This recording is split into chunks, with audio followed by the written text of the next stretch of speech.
Hello, hello. Good to see you all. How is everyone?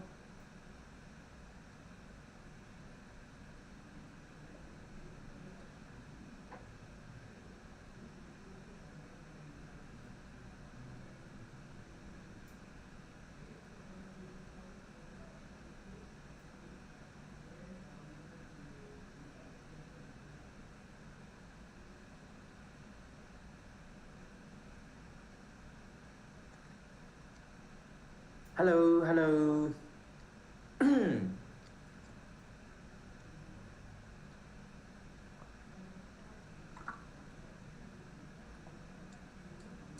Welcome back to our lives today.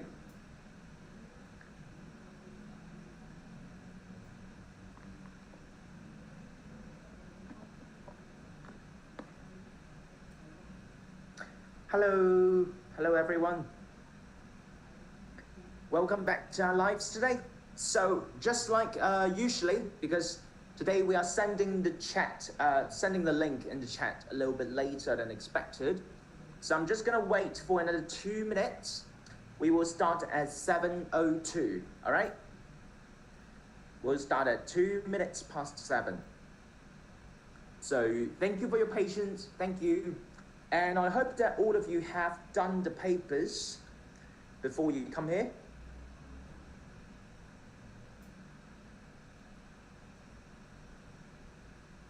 Well, if you can hear me clearly, just type a 1 to let me know. And of course, I hope that everyone has got their papers ready with them. Hello, hello, good to see you.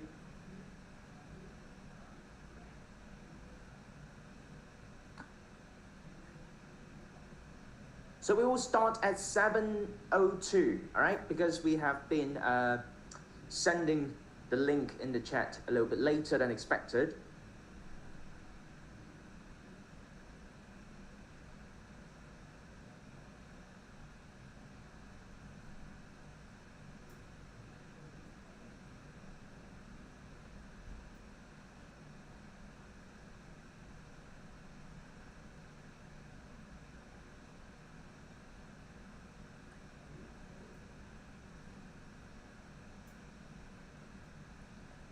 Yeah, thank you for your understanding. So we'll be starting in another 2 minutes, all right? Thank you for your patience, thank you.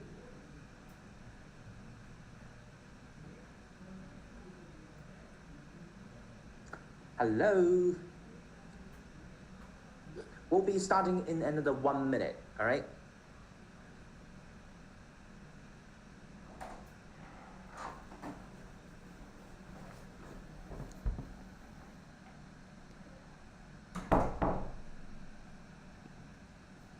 Hello, welcome everyone.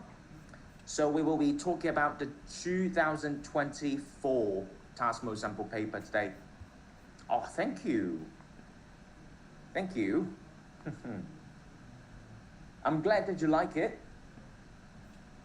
And I'm glad that you have a good time with us.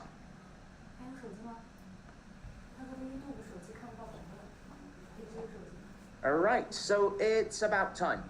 We're just gonna wait for 7:02 sharp, and we'll be beginning with this paper walkthrough, all right?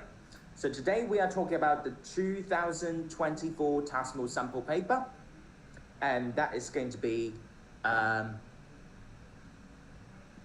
like the latest one that I have sent you guys, all right? So let's get started, everyone.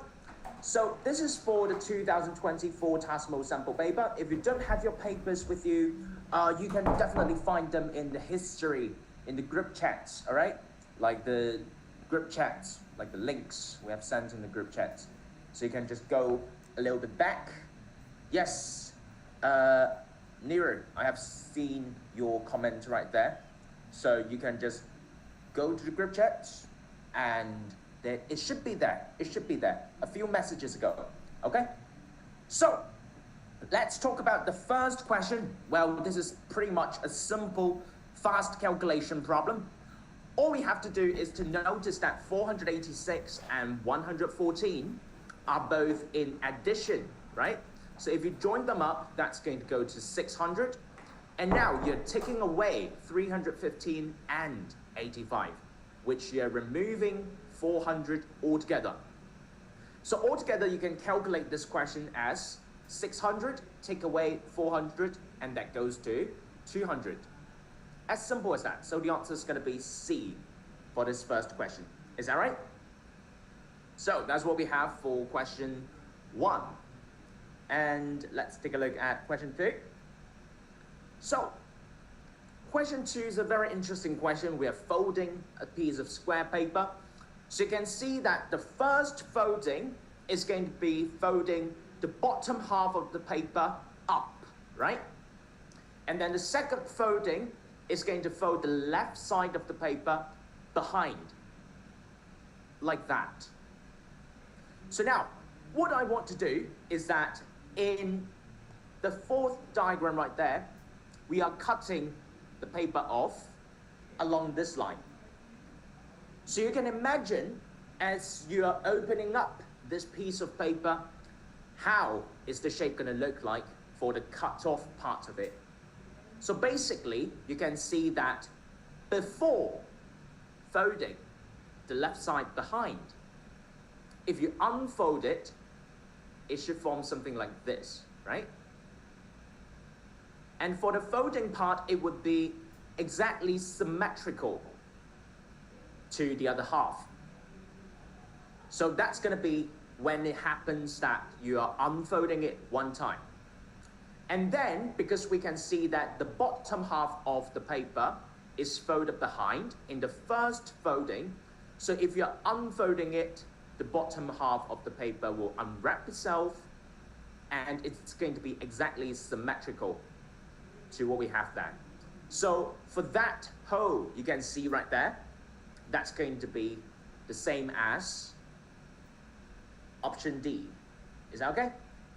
Is it very blurry? I mean, I think you can see the writings that we are doing here. I think you can see what I'm trying to do. And for the questions, you can just listen to what I'm trying to describe there. As long as you can get the logic and the calculation, it should be fine. It does not really have to be in HD, right? So yeah, maybe it's an internet issue. What is the answer for question 1? So it is going to be C. You can calculate it as 600 take away 400. Okay?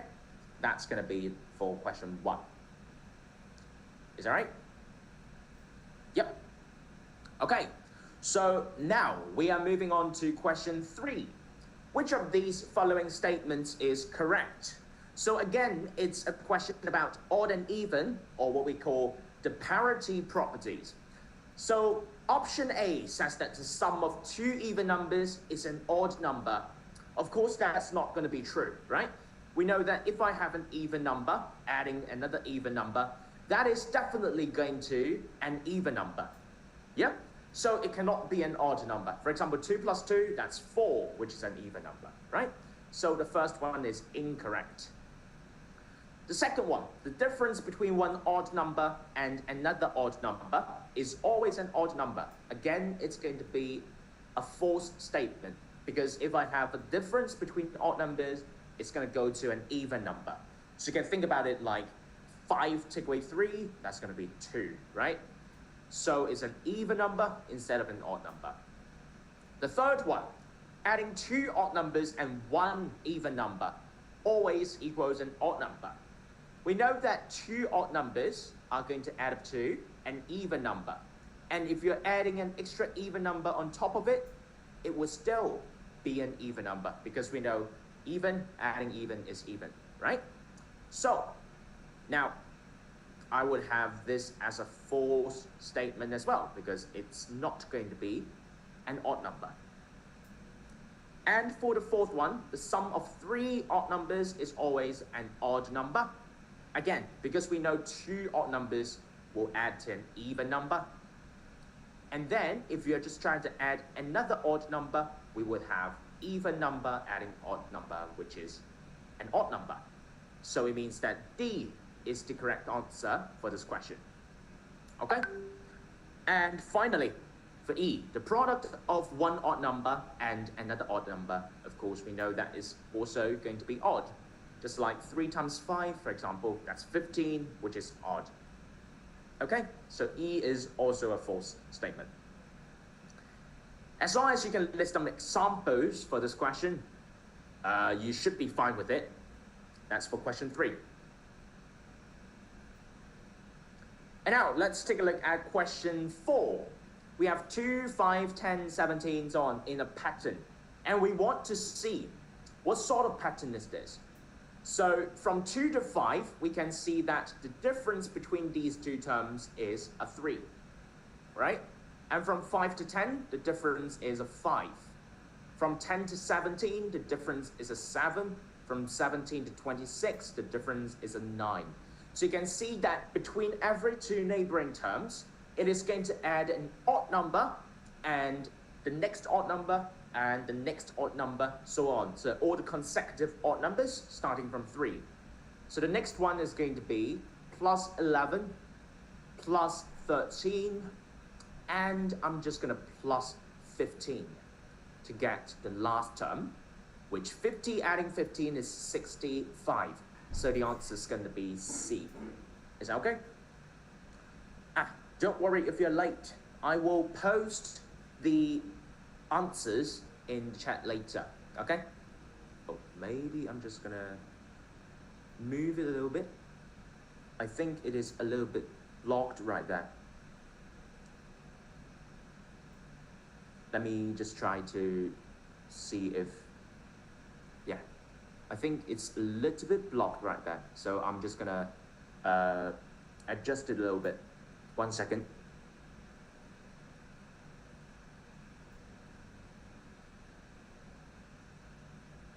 Okay.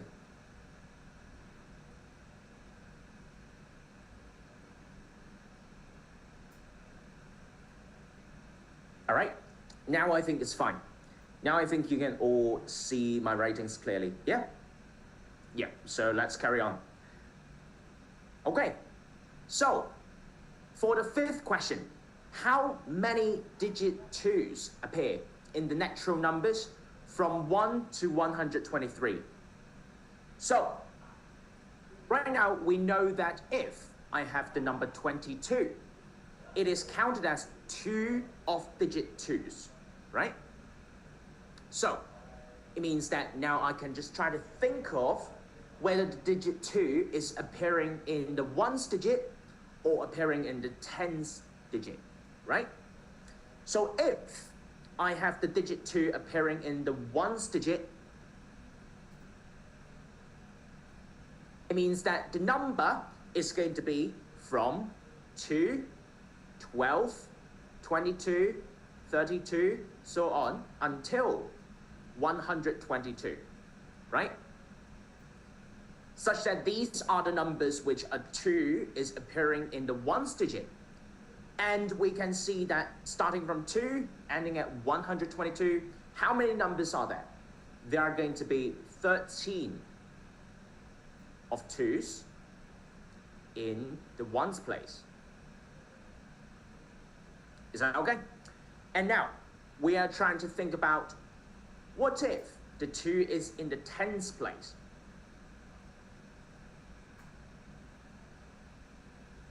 If I have 2 in the 10's place, it means that I would have the numbers like 20, 21, 22, all the way to 29, as well as 120, 121, 122, and 123.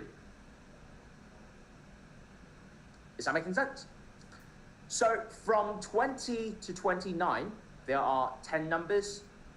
And from 120 to 123, there are 4 numbers.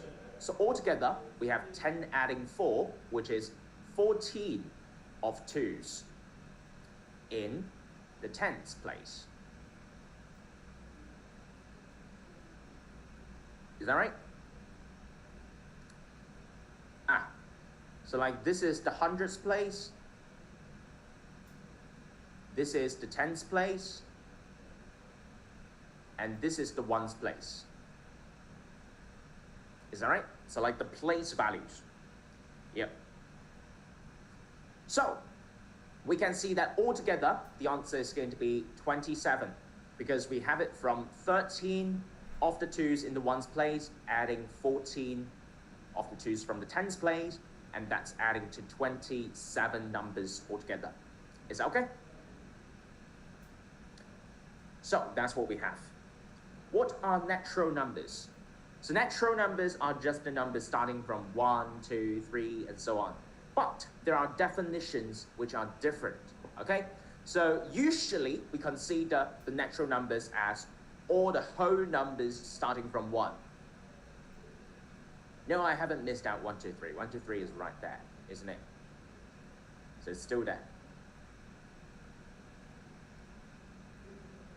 There are no duplicates because in the ones place, I'm just counting the 2's in the ones place. And in the tens category, I'm just counting the 2's in the tens place, all right?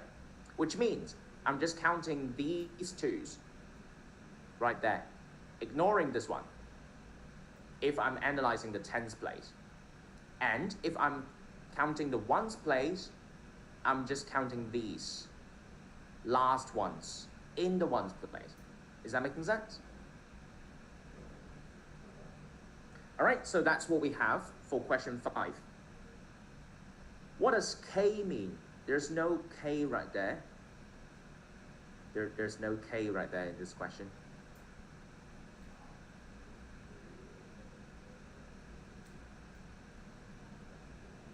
Okay, so the next one, question 6.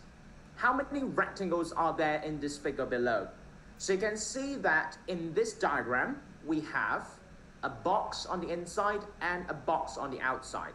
We can just try to analyze them one by one. So if I'm just trying to think about the box in the inside, for the rectangles that are already a rectangle on their own, there's going to be 4 of them, right?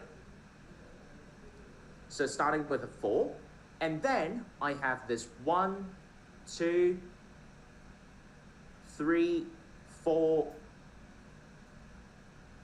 rectangles which are formed by 2 rectangles in this box on the inside. All right, 2 horizontal ones and 2 vertical ones, which makes altogether 4 of them. And one more, which is consisted of all 4 of the small rectangles. Is that okay?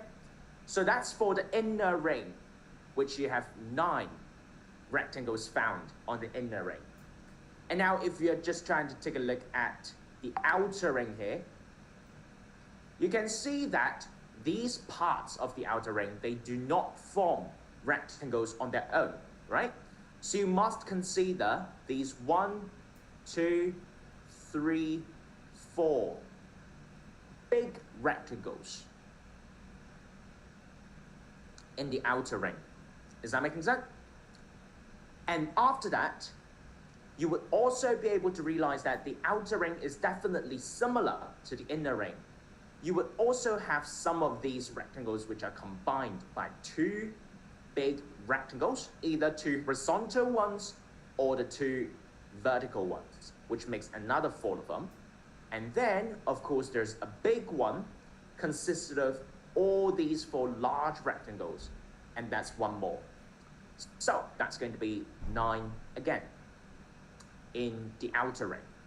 So altogether, that is going to add up to 18 of them. Is that making sense? Yeah, so the answer is 18. Very good. Okay. And for question 7, sorry. For question 7, it says that Petunia has only cats, dogs, and birds as pets. If a third of her pets are cats and a third of the rest are dogs, what fraction of her pets are birds? So basically, you can now try to split all her pets into 3 parts. So if one part are cats, now you would have 2 parts left for her pets, right? So how do you express 1/3 of the remaining 2 parts?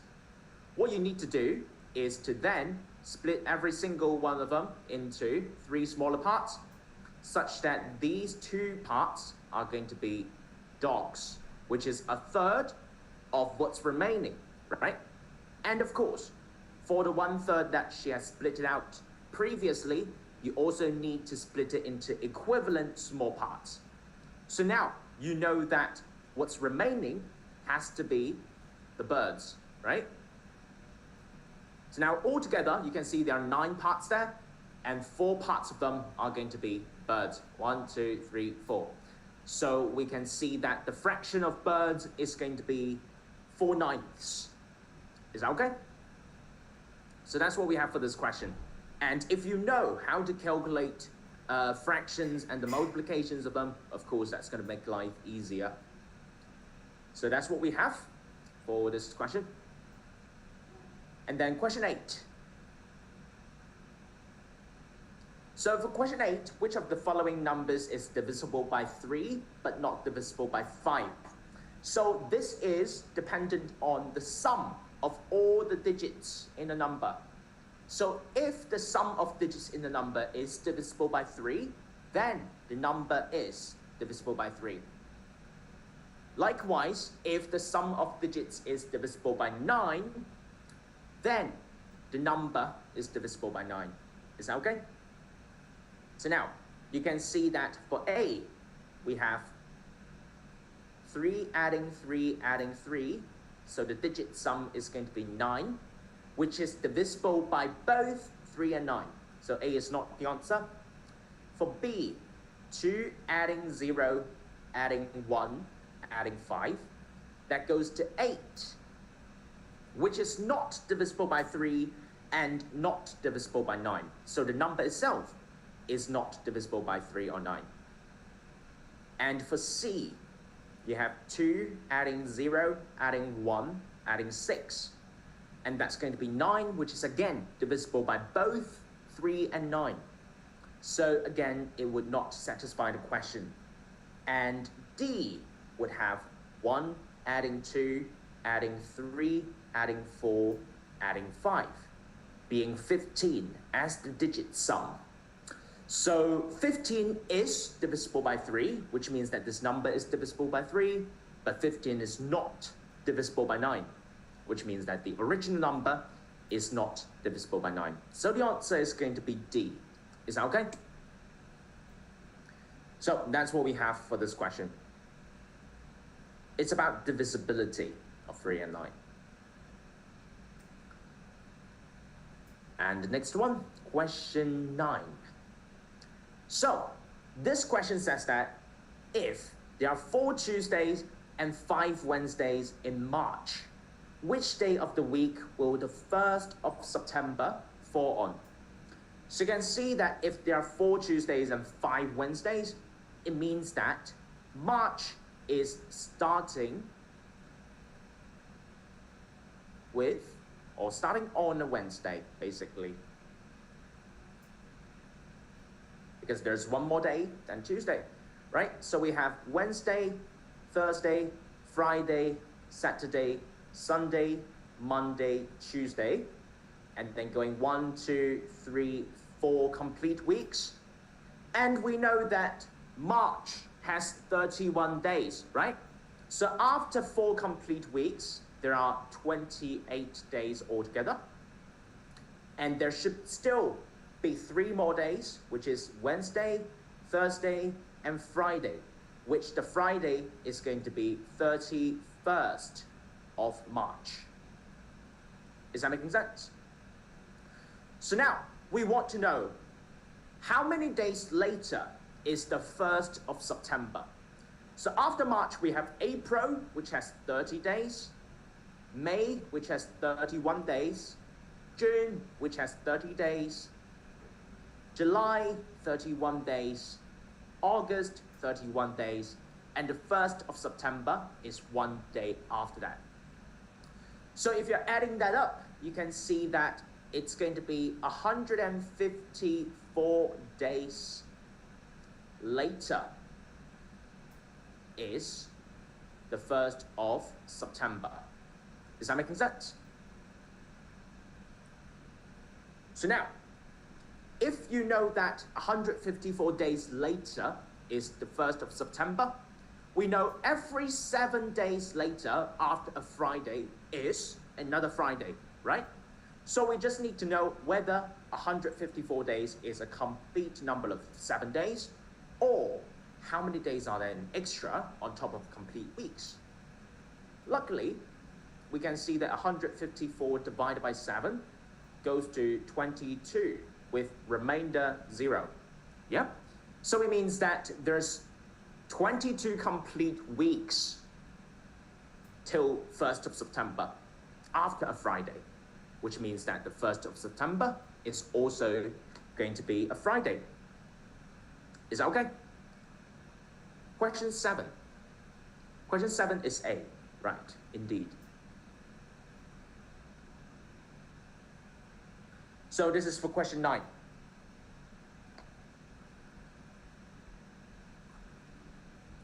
This one is question 9, okay? All right, as for question 10, let's take a look at question 10. So what we have here is, okay.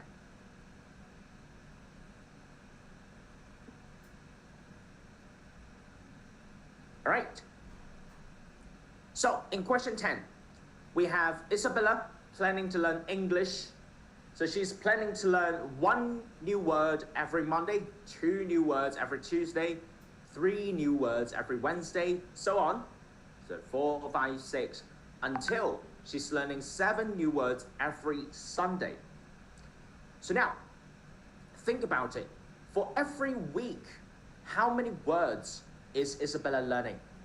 That's going to be 1, adding 2, adding 3, adding 4, adding 5, adding 6, adding 7. That's going to be 28 words per week, right? So now, it tells us that Isabella is starting to learn the first word on Monday. So on which day of the week will Isabella learn the 90th word? So now we can just try to see that how many weeks does it take Isabella to learn 90 words? So we do 90 divided by 28, which goes to 3 with a remainder of 6. Is that making sense? Because 28 times 3 is going to be 84. So there's 6 words still remaining for Isabella to learn. So after 3 complete weeks, of course, it's going to be a Monday again on next day. On Monday, Isabella is learning 1 word. On Tuesday, Isabella is learning 2 words. On Wednesday, Isabella learning 3 words, which exactly adds up to 6, right? So we know that the 6 can be written as 1 adding 2 adding 3. So that's the reason why Isabella would have learned the 90th day on a Wednesday. Is that okay? All right. So that's going to be a Wednesday for this one. Okay? Good. Grouping. Yeah, that's right. Exactly. So you just try to group it into groups every week as a group because it's going on in repetition, right? So if there is a repetition, you can group it up and see how many repetitions have you gone through. And now, question 11. So for question 11 right here, we have a small zoo, which has a giraffe, an elephant, a lion, a turtle. So 4 different animals. Now Susan wants to plan a tour where she sees exactly 2 different animals. And she does not want to start with the lion. So how many different tours can she plan? So first of all, if she is not starting with the lion, it means that she's got 3 different choices for the first animal to visit, right? And after visiting the first animal, how many animals are there still left? There's going to be 3 animals remaining, right? Because all of the animals are different, and Susan only wants to see 2 different animals. So with 3 other animals remaining, whichever is the first animal, there's always going to be 3 animals remaining, right? So it means that 3 options in every single case. That goes to 3 times 3, which is 9 different plans that she can make. Is that okay?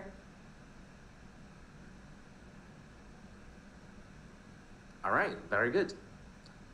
So, question 12. Jason has bought 3 footballs and 2 basketballs with $370. Brendan buys 6 footballs and 8 basketballs with $1,120.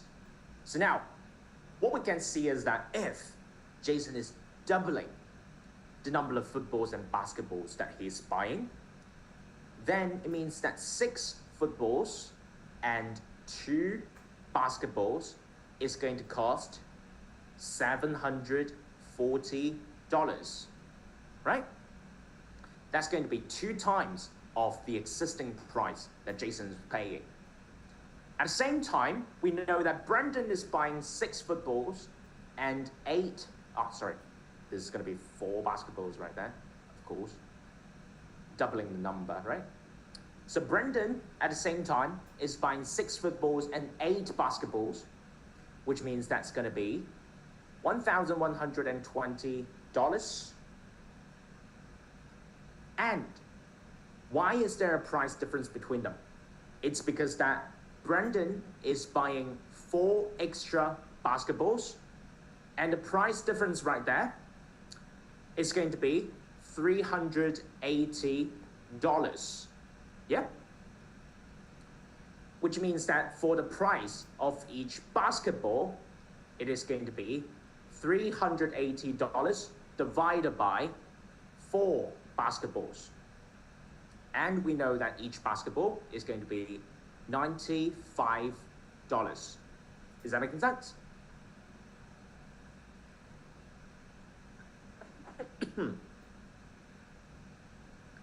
And after that, we know 3 footballs and 2 basketballs is costing $370, which we know that 2 basketballs is going to be 2 times 95. That goes to $190. So it means that we have 3 footballs being equal to $370, take away $190, and that is going to be $180, which means the price of each football is going to be 180 divided by 3, which is going to be $60. So now the question is looking for the difference between the price of a football and a basketball, right? So the difference is going to be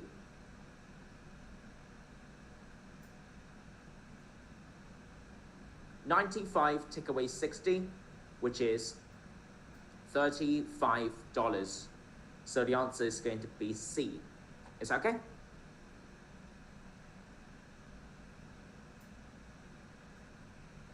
All right. Now for question 13. Question 13 is a question which we should use the marking method to work it out. So from school to McDonald's, how many shortest paths are there? We know that we can only walk right or walk down if you want the shortest path, right? So you can just use the marking method. Use one path all the way right or all the way down, and then the number of paths at each intersection would just be adding the numbers on the left and on top, which means that that's going to be 1 adding 1, which is 2, 1 adding 2 as 3, 2 adding 1 as 3, 3 adding 3 as 6, 3 adding 1 as 4, 4 adding 6 as 10, 4 adding 1 as 5, and 5 adding 10 as 15. So there are 15 ways that are the shortest from school to McDonald's. Question 12. Question 12 has answer C, okay? C is the answer for question 12. All right.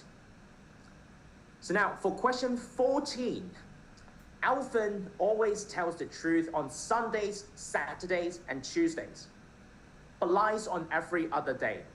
So what does that mean?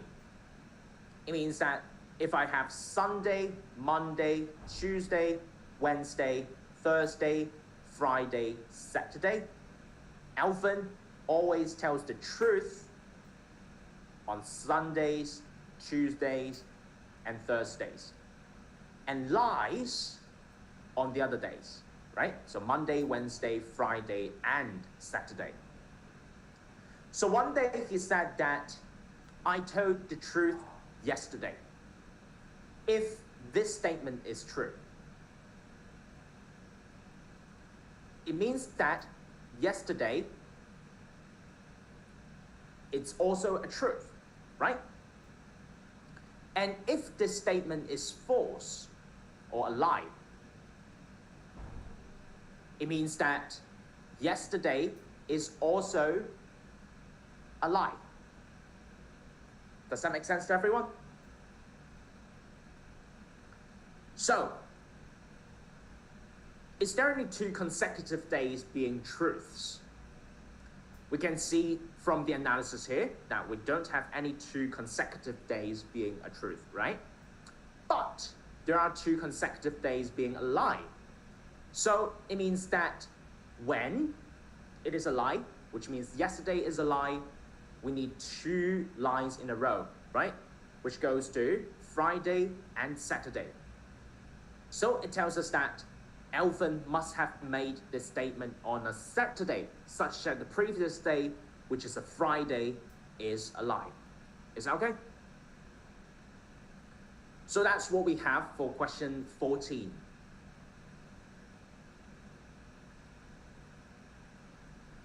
All right. And for question 15, we want to use the numbers 7, 6, 5, 4, and 3 to form 3-digit even numbers without repeating digits. So we know that if I have 3 digits right there, first of all, it needs to be an even number, which it means that I only have 2 different options for the last place, right? Either 6 or 4. And knowing that there are 2 different options there, after the last place is confirmed by either 6 or 4, it means that for the other digits, it does not really matter what they are, right?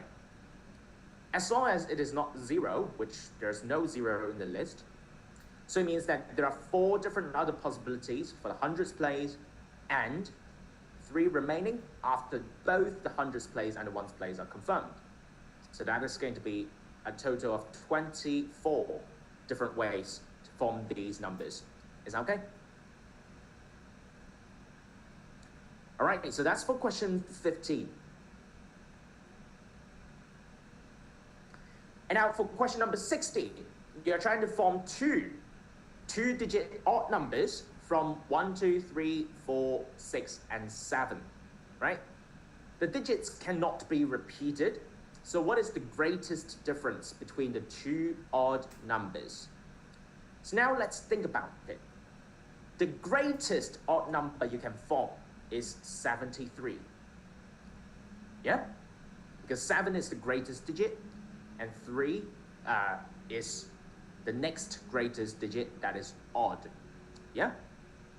The smallest digit you can form, the smallest odd number you can form with 2 digits is going to be 30. Which one is the smallest digit? 3 is the next smallest digit that can be used as ones place. However, these 2 numbers, they cannot exist at the same time, right? So it means that if you have 73 as one of the numbers, which is the biggest, then the other number would have to be ending with a 1, which the minimum is 21.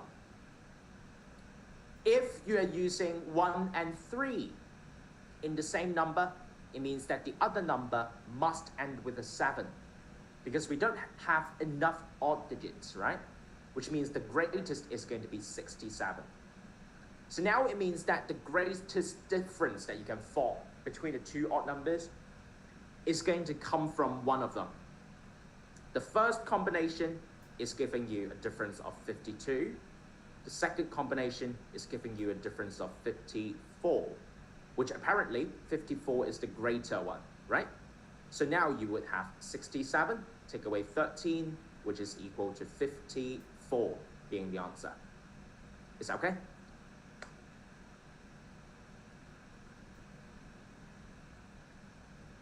So that is what we have for question 16. You just need to consider the different cases possible and that will be fine. Are we all good?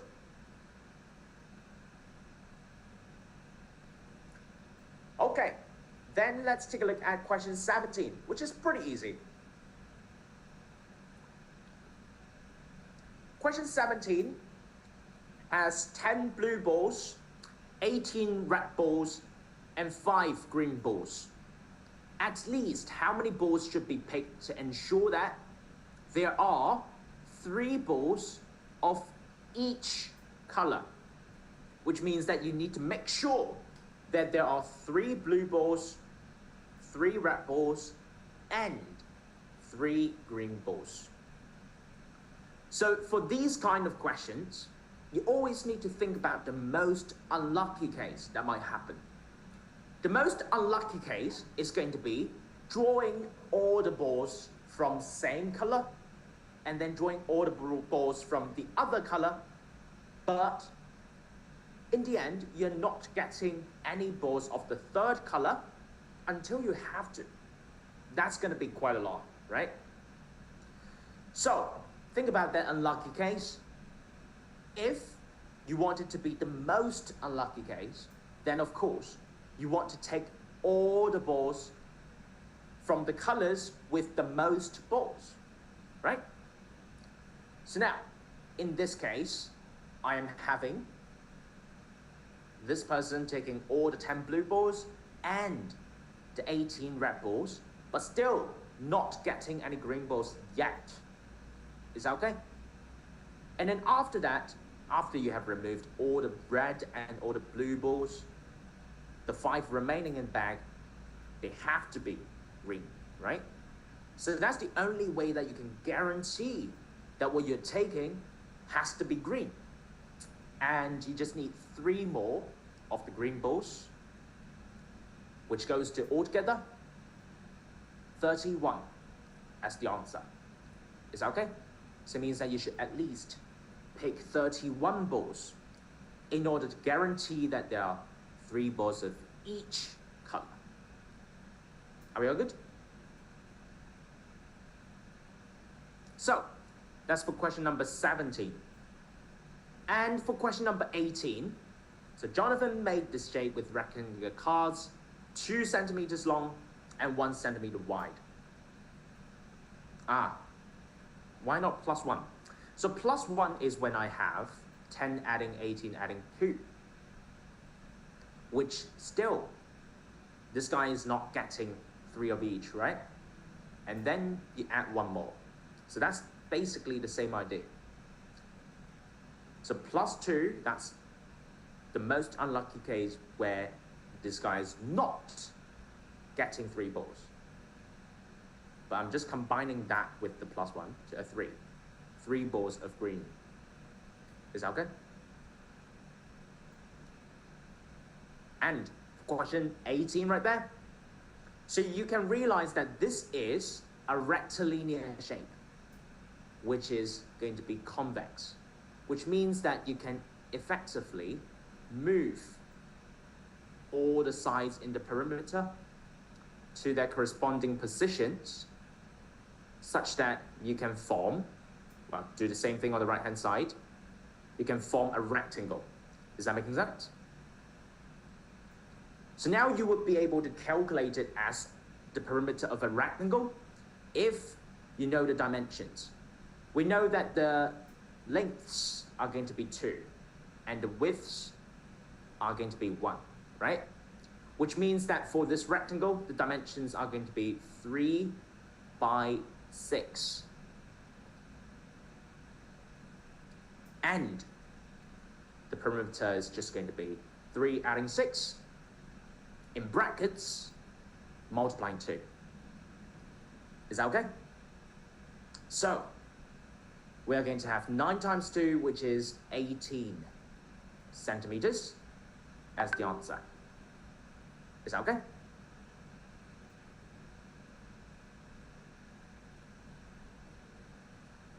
So, that's what we have.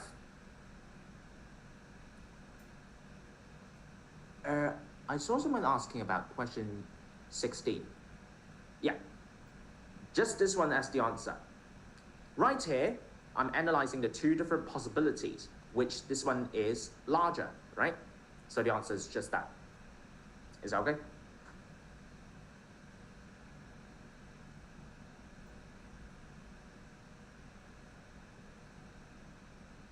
Okay. And for question number 19, so let's follow this logic and see how we can solve this puzzle, basically. You can just try to look at the first column and the last column. Usually, the most information will lie in these 2 columns. Now, for the first column, you have A adding A equals C, which there are a lot of possibilities. But for the last column right there, you can see that E adding A is A. So if you have one digit adding another digit, ending up with the same digit, and given that it is the ones place, which means that there is no carryover, it has to be 0 adding A equals A, which means E is going to be 0. Is that making sense to everyone? So now knowing that E is 0, the next thing is going to be interesting. C adding 0 is 0. Can you have 0 again? Not really, because we have all different letters for different digits, right? If E is taking 0 already, it means C cannot be 0. So the only possibility that C has is that it's going to be a 9, together with the carryover right there, to make sure that it adds up to 10. Such that we know C is going to be a 9, and if I have 2 of A's adding up, adding the 1 carried over equals 9, then A is going to be a 4. So now we would have 4 adding 9 equals 13, and that's how we can complete the entire puzzle. 4,940 adding 4,094 going to 9,034, and AECA is going to be the number 4,094 as the answer. Is that okay?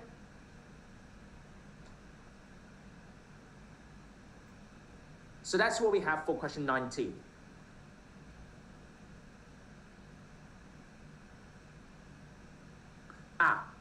For question 16, no, because they have to be odd numbers.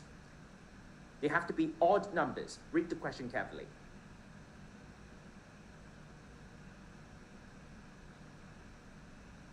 So,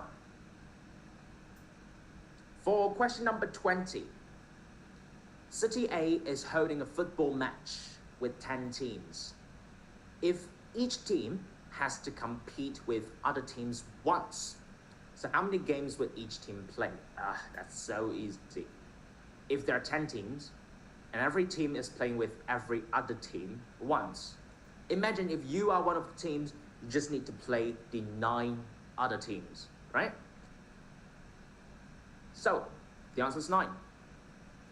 How many games does the entire football match have? Well, it means the whole tournament. There are 10 teams. Each team is going to play 9 times. So it means that there are 90 entries in there. But for every game, there are 2 teams involved. So you need to divide it by 2 to find the number of games, right? So it means that that's going to be 45 as the answer. Is that okay? So that's going to be the question. Easy. Question number 20. And for question number 22, it is basically just a working backwards question. All right? So you can see that this sequence is given by the rule double and subtract 4 from the previous term. So if I have a previous term, I'm just going to double and subtract 4 to get the next term, right? It means that if you have to find the first term of the sequence, first of all, you can start with the 20, work backwards to find the second term, and work backwards to find the first term, right? So now, let's say I'm ending with 20. It means that this is going to be the second term. And now, we know that from the second term, we are actually having something multiplying 2 and then take away 4 to get to the second term, right? Which that something at the very beginning is the first term. So all we need to do is working backwards. We know that's going to be a plus 4 for the inverse operation, dividing 2 plus 4, dividing 2. And you will get the first number. 20 plus 4, 24. 24 divided by 2, that's 12. 12 plus 4, that's 16. 16 divided by 2, that's 8. So after getting these, you can, of course, work again to test whether your answer is correct according to the rule. So times 2, take away 4, times 2, take away 4. It's okay? So now we know that the first term of the sequence is going to be 8 for question 21. Is that right?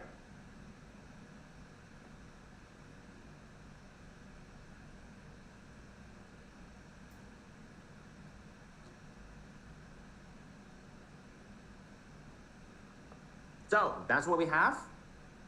And now let's take a look at question 22. So this figure is formed by two identical rectangles. The overlapping part is a white square. So very important to know that it is a square. And now, given that the perimeter is 80 meters, what is the area of the shaded area? So now let's think about it. If it is a square, it means that these two lengths are going to be the same, right? And if these two lengths are going to be the same, let's take a look at this one. This length is going to be 10, take away this length, right? As for this length in the curve, it is 10, take away this length, which means now I would have these two lengths being the same as well. So if these two lengths are being the same, we can definitely just try to pop it up like what we did in the previous question. For all rectilinear shapes that works, pot it up and you can see that the big lengths and big width are also going to be the same. So it means that this is actually a big square, which you can then find it to be 20 meters on each side, because 80 divided by 4 is 20, right? So now, in order to calculate the area of the shaded region, well, there are many ways you can do it. One of the ways is that you can just then try to write the dimensions for each of these small white squares and then take them away from the big square. That's going to be the 10. So we can calculate it as 20 times 20, take away this square, which is 10 times 10. And the other two squares, each 5 times 5. So 5 times 5, and there's 2 of them, which we have 400, take away 100, take away 50, and that is going to be 250 meters squared. Is that right?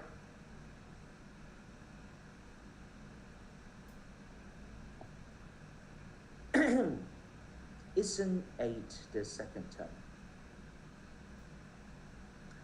No. You're talking about the previous question, right? Subtract 4, not adding 4.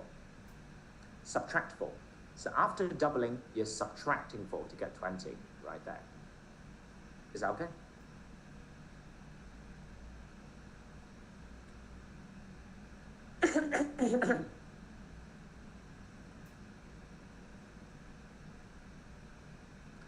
Okay, so now let's take a look at question 23. For question 23, we have a man who had been married for 3 years, and this man is spending 2/5 of his yearly income on his family, a quarter on business, and a 1/10 on personal travel. So altogether, if you are trying to add 2/5, 1/4, and 1/10, you can see that is equal to 2/5 going to 8/20, a quarter going to 5/20, 1/10 going to 2/20, which means the total spending is going to be 15 parts out of 20, which is 3 parts out of 4 of his yearly income, of course. Is that making sense? So now, yes, 5 times 5 is 25, but then we are having 2 of them. So that's 2 times 25, which is 50 in the previous question, okay? So back to this question. It means 4/3 of the money are spent. And what about the money saved? What is the fraction? We just need to do 1/2, take away 3/4. And that's going to be 1/4 of the money saved. And he has saved 45,000 during 3 years, which means that per year, saving is going to be 45,000 divided by 3, which is going to be 15,000. So it means that his annual income has a quarter saved, and that's going to be 15,000 as 1/4. It also means that the annual income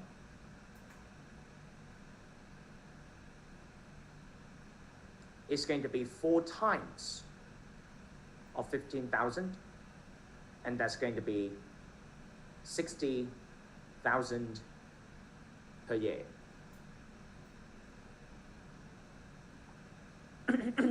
Is that right?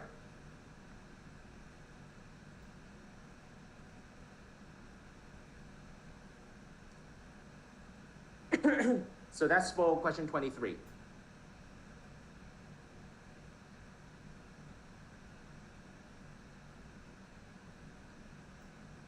As for question 24, now Eve is arranging the cards in a line as shown. In one move, Eve can switch the position of any 2 cards.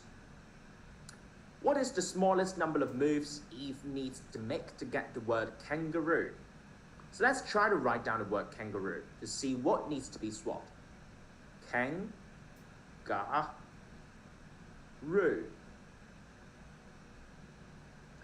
Now it tells us that the last 3 letters are different. This one's different, this one's different, this one's different, right?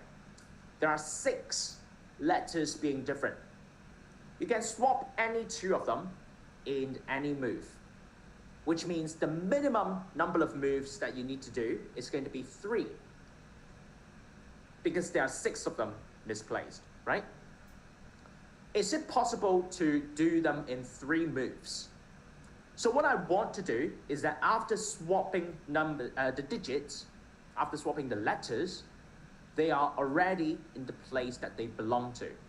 For example, if you swap O and K, then O would be in its own place, K would be in its own place, right? That's one swap. After that, you can see that I would be able to swap R and N, such that now N would be its own place, R would be in its own place as well. That's another swap. And a third one between O and A. So A would be in its own place, O would be in its own place. One more. So altogether, that's going to be 3 as the answer. Is that okay? Only 3 shifts are needed. Yeah, I know. That's going to be the last question.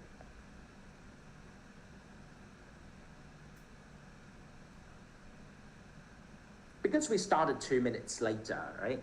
So I'm technically speaking exactly on time. So now in the last question, it is another counting problem.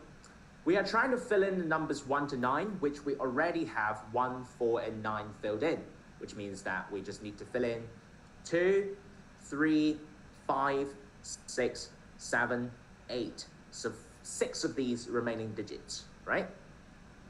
And now the rule is that the number on the right is greater than the number on the left. The number below is greater than the number above. So now, if I have 1 there and 4 there, it means that this number is going to be smaller than 4. And this number is also going to be smaller than 4, right? And among all the numbers that are smaller than 4, we only have 2 and 3 there. So it means that these 2 places are going to be 2 and 3 or the other way around, which means that there are 2 ways you can do to fill in these 2 boxes. Is that making sense? It's either 2, 3 like this or 3, 2, right? The other way around. Both of them are fine, interchangeable, because still they will be smaller than all the remaining numbers. So you don't have to worry about it. And now you can see that for the 4 remaining numbers, well, we just need to group it 2 by 2. Any 2 would do.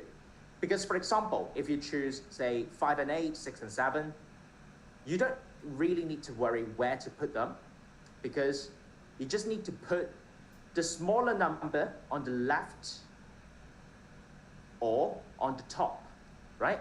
Which means that after grouping them 2 by 2, there will only be one different way to list them out. Or of course you can swap them, but if you are fixing 2 numbers in 2 of these boxes, then the remaining 2 will not have any choices. Okay? So how many ways are there for you to choose 2 numbers to be put in these 2 boxes? You would have 5, 6, 5, 7, 5, 8, 6, 7, 6, 8, and 7, 8, right? So altogether, 6 different groups can be put in these 2 boxes. And once you have decided what to put into these 2 boxes, the remaining 2 boxes will have no flexibility left because the smaller number is always on top, right? So altogether, there will be 2 times 6, which is 12 different ways to fill in the remaining 6 numbers. Is that okay? So the answer is going to be 12.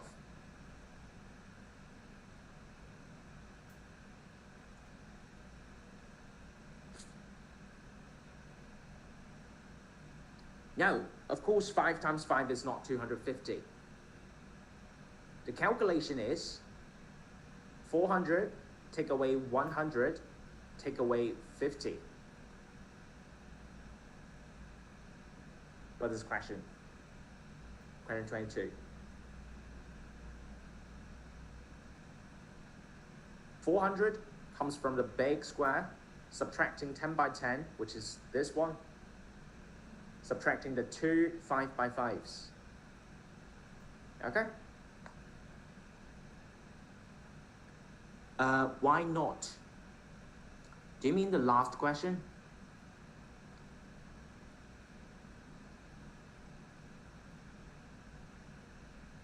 Yeah, so that's basically everything for today, all right?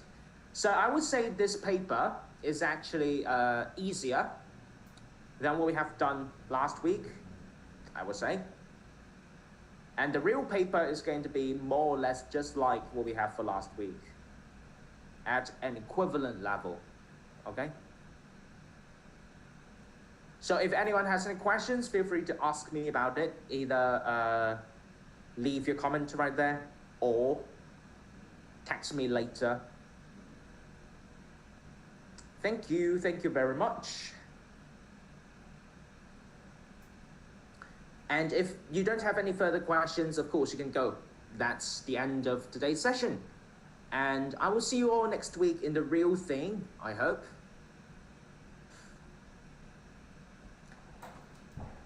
Yep, and good luck, everyone, for the next week's lesson, competition. Okay? Thank you, everyone. Bye-bye.